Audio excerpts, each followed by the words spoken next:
विद्यार्थी मित्रो, आपण बिल्स ऑफ एक्सचेंज या टॉपिकवर थेरी क्वेश्चनचा अभ्यास करायला लागलेला आहे. अतिशय महत्त्वाचा टॉपिक आहे. मी आपल्याला यापूर्वी सांगितलेलं आहे की पार्टनरशिप फायनल अकाउंट आणि बिल्स ऑफ एक्सचेंज या दोन टॉपिकवर पहिला क्वेश्चन जो आहे थेरी क्वेश्चन 20 मार्काचा, त्यामध्ये मॅक्झिमम प्रश्न या दोन टॉपिकवर विचारले जातात. म्हणून पार्टनरशिप फायनल अकाउंटचे जेवढे प्रश्न बोर्डाच्या परीक्षेला आतापर्यंत विचारले होते ते सर्व प्रश्न आपण तुमच्या या व्हिडिओ लेक्चरमध्ये मी तुम्हाला सांगितलेले आहेत, समजावून दिलेले आहेत. आणि आजच्या लेक्चरला आपण बिल्स ऑफ एक्सचेंज या टॉपिकवरची थेरीला सुरुवात केली. आपण त्यामध्ये आन्सरिंग वन सेंटेन्समध्ये काही प्रश्न मागच्या लेक्चरला आपण बघितले.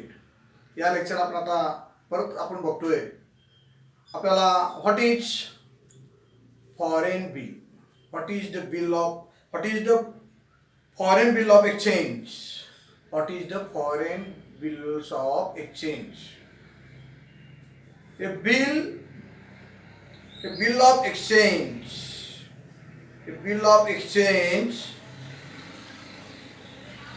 which is drafted, accepted and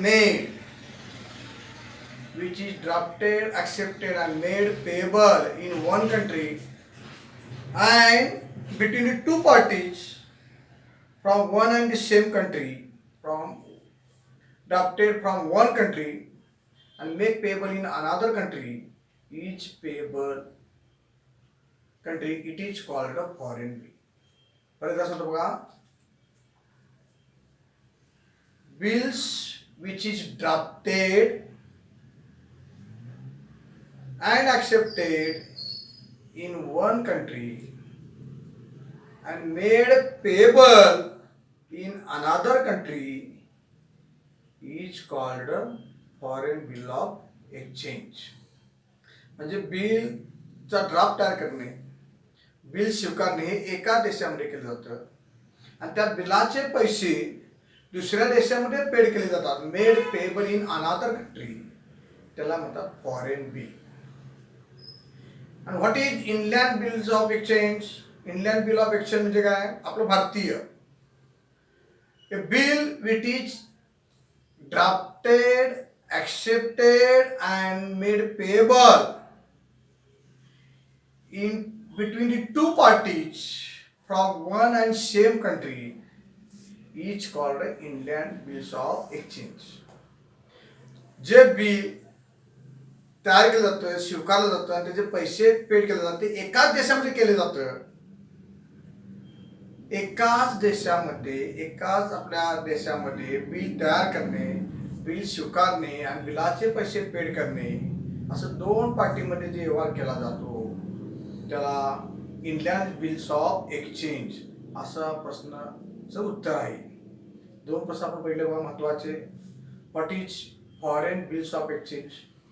तर लक्षात आणलं परत, a bill which is drafted, accepted between the two parties from one country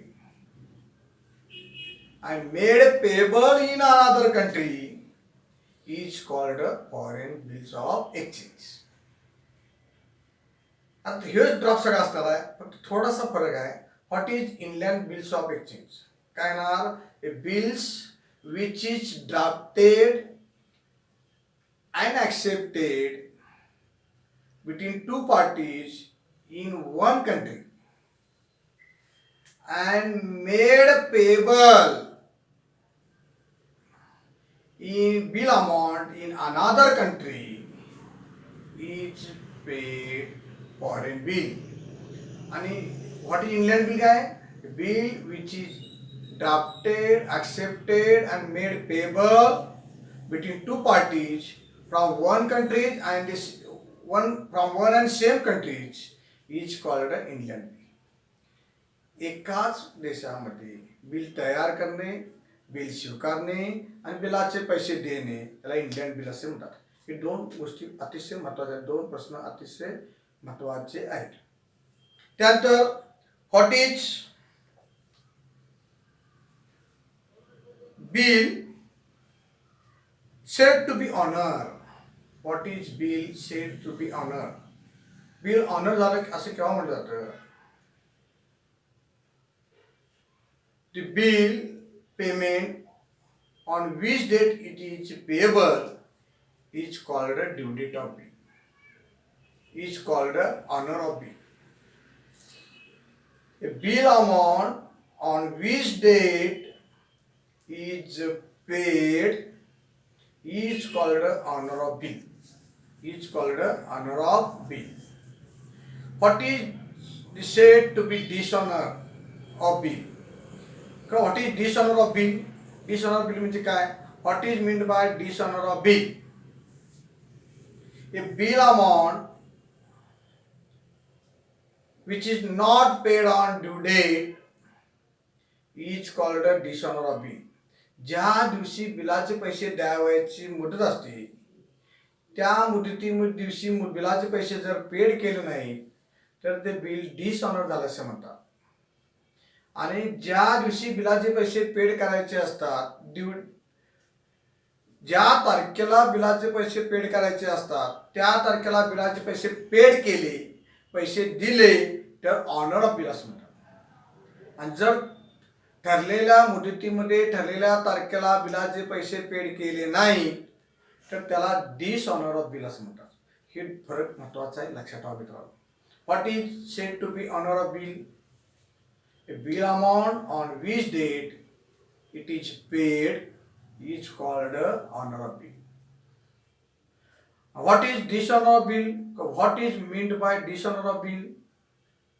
A bill amount which is not paid on due date is called dishonor of bill. अशा प्रकारे honour of bill आणि dishonour of bill हा फरक लक्षात ठेवा. Indian bill of exchange आणि foreign bills of exchange यामधला देखील फरक या ठिकाणी आपण लक्षात ठेवायचा आहे. आता यानंतर आपल्याला हे आन्सरिंग वर्ड सेंटेन्सचे महत्त्वाचे प्रश्न आपल्यासमोर मांडलेले आहेत. Answering word sentences. आता आपला प्रश्न बघायचा आहे ते दुसरा प्रकार यामधला. Right a word term phrase which can substitute of the each of the following statement.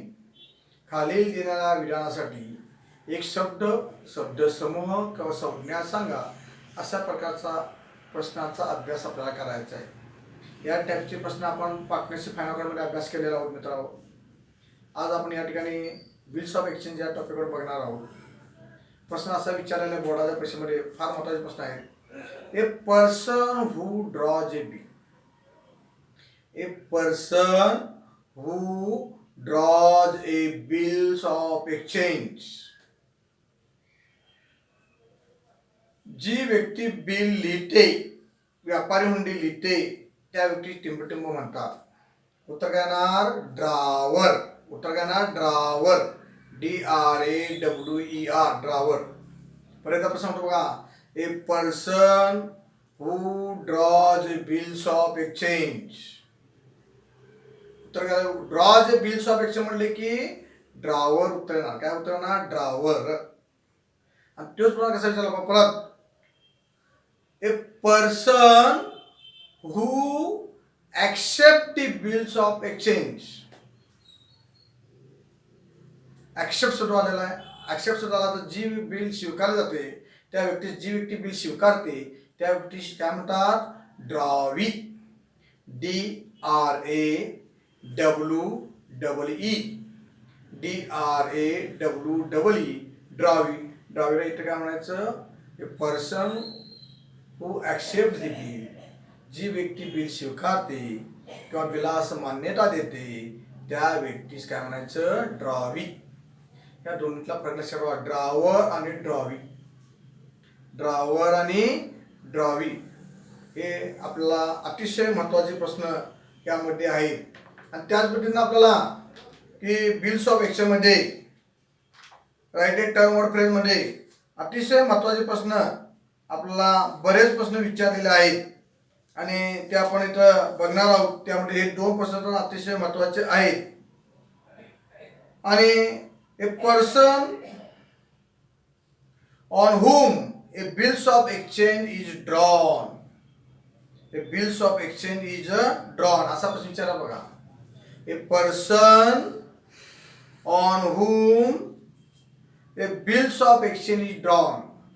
ज्या व्यक्तीला वर बिल लिहिलेलं आहे त्या व्यक्तीला काय म्हणायचं? ड्रॉवी. काय म्हणायचं? ड्रॉवी.